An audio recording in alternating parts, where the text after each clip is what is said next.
Good morning. I'm down here on the southern edge of Haywards Heath on the Linden Homes Fox Hill development. I'm actually about to show you around number 14 Blanford Avenue, which is just up here on the right hand side.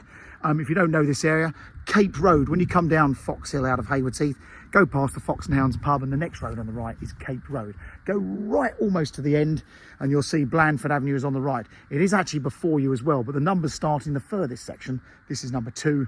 We're selling number 14. But I've started my video down here because this is a rather lovely development right on the rural edge of town. All this land you're looking at out here is all open space. It's part of the managed estate. It's part of the wildflower meadow. And this path and other footpaths are literally just there. So if you've got a dog and you like to go for a walk, you're absolutely laughing. You'll love this. The Fox and Hounds pub is, no lie, a 5-minute walk just at the beginning of the development. And there's a bus stop just outside the Fox and Hounds pub, which is not only a local bus to take you in and out of Haywards Heath and all the way down to Brighton, but is actually also the pickup point for Warden Park Secondary Academy School over in Cookfield, for which you're in the catchment area, but also Chailey School out in South Chailey. Now that's quite a lovely little primary school, and a lot of people on this side of Haywards Heath are now managing to get their kids in there.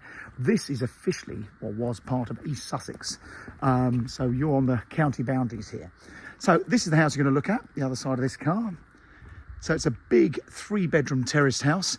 These are very chunky, so they're 3 double-sized bedrooms.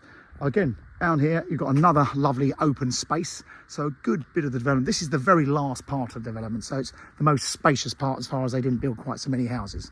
So come inside number 14. Now the owners have been renting this property out. They're actually going to move into it today, so it's not going to be empty for much longer. But there is no chain as they're buying a property elsewhere, and they can offer it for no chain. So in the entrance hall, handy cupboard with the boiler, the downstairs loo. This has all been given a professional clean. Thankfully, the tenants that were renting it had really looked after it. It's all been given a professional clean, and it is spotless. All these carpets, you haven't got to replace any of these. You haven't got to decorate. It is absolutely ready to go. Got the window to the front with the outlook. It's a nice sized living room. Now, a lot of these houses, that is the kitchen. So the kitchen's at the front. I personally prefer it this way round, with the kitchen at the back. Before I do, handy understairs cupboard there.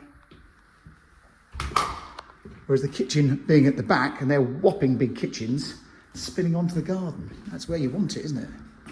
And fully loaded kitchen, so everything's built in as you would expect. Cardine flooring throughout here.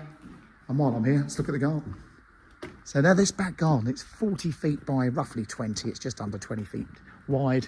You've got a back gate, which I'm going to show you this because this is another bonus. This house comes with 2 allocated parking spaces, which are those spaces there, number 167, which you get to under that coach house flat nearby. And of course you can park out the front of the house. There's loads of visitors car parking spaces all around the development as well. It's a really nicely laid out estate this, and it's now finished. I think it was just under 200 houses they built down here.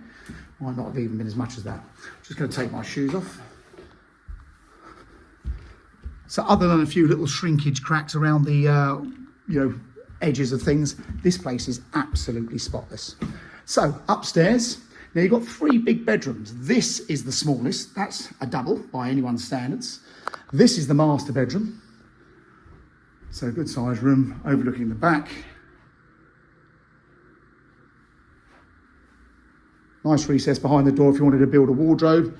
And this one's got the ensuite shower room. Again, spotless, ready to go.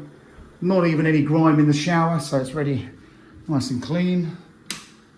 And then the front bedroom, which is a decent double as well. It's very rare to find a 3 double bedroom modern house these days. These developers tend to cram in these spaces or make them into townhouses in order to get the bedroom spaces. And then the family bathroom there. Now the estate, like all modern developments, is a privately managed estate. So everyone pays an estate charge, which covers the upkeep of all the children's play areas, the wildlife corridors, and in this case, the parkland that is around it. And for this development, it's £276 a year. It's managed by a company called Firstport. I've never heard anyone complaining about the management, so it's a nice place to be. But a lovely spot. And like I say, you're right on the southern edge of town. And the other big bonus, there's going to be a new primary school built off of Hurstwood Lane in the next few years. So if you're thinking of buying this and starting a family, you'll be able to walk to a primary school, which is rather lovely. So there you go. That is number 14 Blanford Avenue. It's for sale through Mansell McTaggart. There's no chain. Comes with a lovely big garden and those 2 parking spaces. Thanks for watching. Hope you found this helpful. And if you are seriously looking for a property, please follow us on this YouTube channel. It's absolutely free to you. It's free to us, and we put our properties on here before we put them on Rightmove. Thanks for watching.